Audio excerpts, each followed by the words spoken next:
Estás escuchando un devocional del reto Mujer Verdadera 365, Nuevo Testamento y Salmos. Día 211, Segunda a los Corintios capítulo 2, escrito por Susana Decano, leído por Carmen Espaillat. El capítulo 2 inicia con la conjunción pero, es decir, que Pablo está continuando con el tema del cambio de planes de viaje e inicia la defensa de su ministerio y de un tema que durará hasta el capítulo 7 sobre la tristeza que es para producir arrepentimiento. En los primeros versículos podemos escuchar el tono de Pablo hacia esta iglesia un poco diferente al tono en la primera carta. Pablo no está tan preocupado por continuar con una agenda, sino que realmente se preocupaba por ellos. No era de alegría para Pablo el disciplinarlos, pero confió en que Dios obraría. El versículo 4 nos hace un llamado para la vida en comunidad. Pues por la mucha aflicción y angustia de corazón les escribí con muchas lágrimas, no para entristecerse, sino para que conozcan el amor que tengo especialmente por ustedes. ¡Wow, Pablo! Que crezcamos en un amor así al decirnos la verdad. Pienso en las veces que me he alejado de una hermana porque no me escuchó, o en las veces que otras hermanas buscan consuelo porque sus hermanas les dejaron de hablar. ¿Cuánta falta nos hace mostrarnos el amor aun cuando nos confrontamos? Algunas veces decimos, yo solo dije la verdad. Pero podemos olvidar que la motivación no es para castigar, sino para restaurar, y eso lo hace el amor de Cristo. Arrepentimiento, restauración y perdón. En una cultura que es rápida en condenar lo que no llenó sus expectativas, o es rápida en cancelar lo que les parece malo, o desecha al que ha cometido una gran falta, la Iglesia de Cristo no obra así. Los versículos 5 al 11 nos muestran lo que sucede después de una reprensión tan grande como la que Pablo dijo que se hiciera, posiblemente hacia el hombre que cometió gran pecado entre ellos. Vean 1 Corintios 5. La disciplina en Cristo es para producir un fruto apacible, Hebreos 12:11, y siempre es para ganar al hermano para Cristo, Mateo 18:15. Pablo explica que el pecador que entendemos se ha arrepentido no le causó tanta aflicción como la que él le causó a la iglesia. Y la instrucción que Pablo les dice es contracultural en ese tiempo, como en el nuestro. Ustedes más bien deberían perdonarlo y consolarlo, pues puede que esté muy triste, y les ruego que reafirmen su amor hacia él. ¿Qué sucede si no perdonamos? ¿Hay división? ¿Qué sucede si imponemos más cargas al pecador que la que ya tiene por haber pecado contra Dios? Hay culpa que lo sepulta.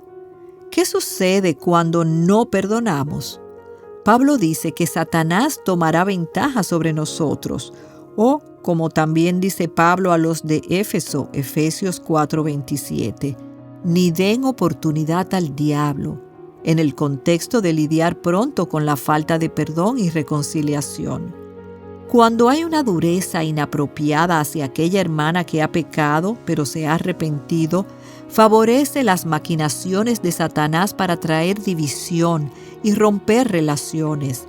Satanás utiliza nuestra falta de perdón para sus propósitos, y nosotras caemos en ellos. Lo cierto es que el perdón es un medio de unidad que muestra el amor de Cristo. Cuando las personas están verdaderamente arrepentidas, el saberse perdonadas evita que se desanimen y que Satanás los condene. Pienso que este texto también nos enseña un poco acerca de la disciplina que ejercemos con nuestros hijos. Aunque a veces sean necesarias la corrección y las consecuencias, siempre debe haber lugar para la gracia, el amor y la restauración, como lo hizo Cristo por nosotras en su muerte en la cruz. Piensa por un momento en esa hermana a la que ya no le volviste a hablar por lo estrepitoso de su pecado.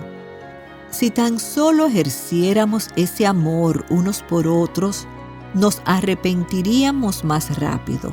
Seríamos más genuinas en confesar nuestros pecados y aceptar la corrección o disciplina, porque tanto el que confronta lo hace por amor y con verdad, como el que lo recibe sabe que es por amor con la verdad. Pablo no dejó de disciplinar, sino que luego del fin de la disciplina, el arrepentimiento, el volver al Señor, sucede lo siguiente: abrazar al pecador con la misma gracia que Cristo nos recibe cuando nosotras pecamos. Triunfantes en Cristo. Pablo esperaba recibir noticias a través de Tito acerca de Corinto, y como no halló a Tito, Pablo estaba preocupado por el bienestar de la iglesia. Su amor por los corintios era grande, y me quiero detener un momento aquí.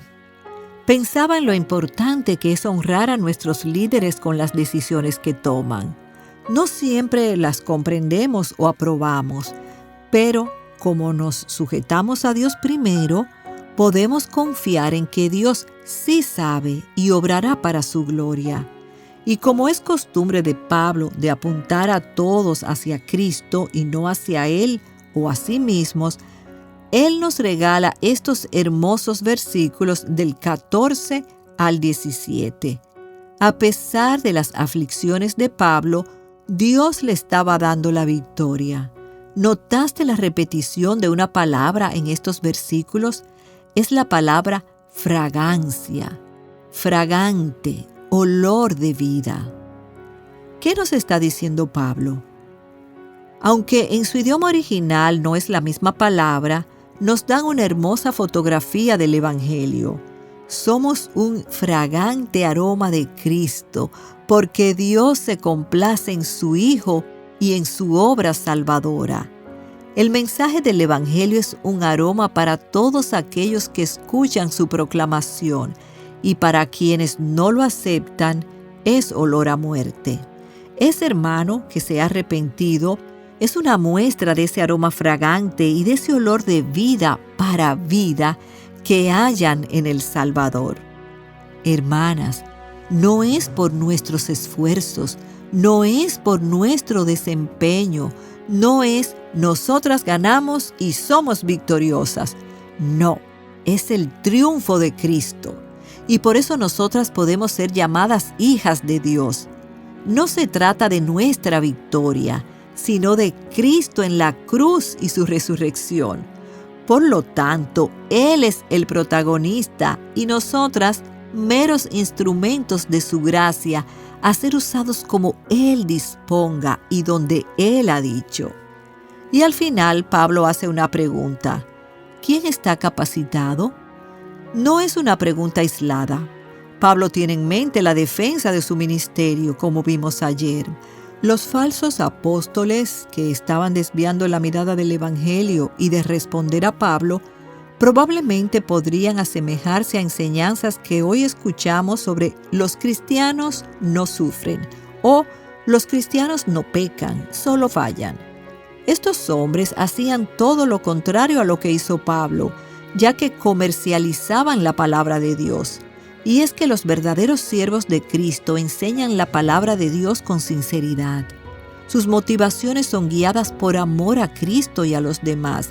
No desean obtener ganancias, sino dar gloria a Dios. Guarda esto: una marca que distingue al siervo de Dios es cómo manejar la palabra de Dios y la vive. Pablo dice: hablamos en Cristo delante de Dios. Ellos no hablan de su propia sabiduría y corazón engañoso, sino de la verdad de Dios que es en Cristo. Mañana estudiaremos más sobre cómo se ven los ministros del Señor, comprados a precio de sangre. Pero hoy medita en cómo se ve tu vida en 3 áreas que vimos hoy: el perdón y la reconciliación entre hermanos, confiar en el triunfo de Cristo para salvación y proclamar el Evangelio a otros, hablar la palabra con sinceridad y verdad. Nada de esto lo podemos hacer en nuestras fuerzas. Es solo porque Cristo nos ha consolado que podemos perdonar y buscar la reconciliación. Es solo por Cristo que podemos confiar en su victoria para hacer aroma fragante a Dios. Y es solo por Cristo que podemos hablar la palabra con sinceridad a otros. Para meditar, ¿de qué forma respondes al pecado que ves en ti misma, en los demás, en la iglesia y en tu familia? ¿Cómo respondes a una hermana arrepentida? La Biblia nos llama a perdonar porque hemos sido perdonadas. Nos llama a reconciliarnos con otros porque Cristo nos ha reconciliado con el Padre. Medita en cómo están tus relaciones. Hazte acompañar por otra hermana para aliviar cargas, culpas o malentendidos. Y ponte a cuentas con el Señor, porque Cristo ha triunfado por nosotras. Explora más recursos que te guíen a Cristo y su palabra en avivanuestroscorazones.com.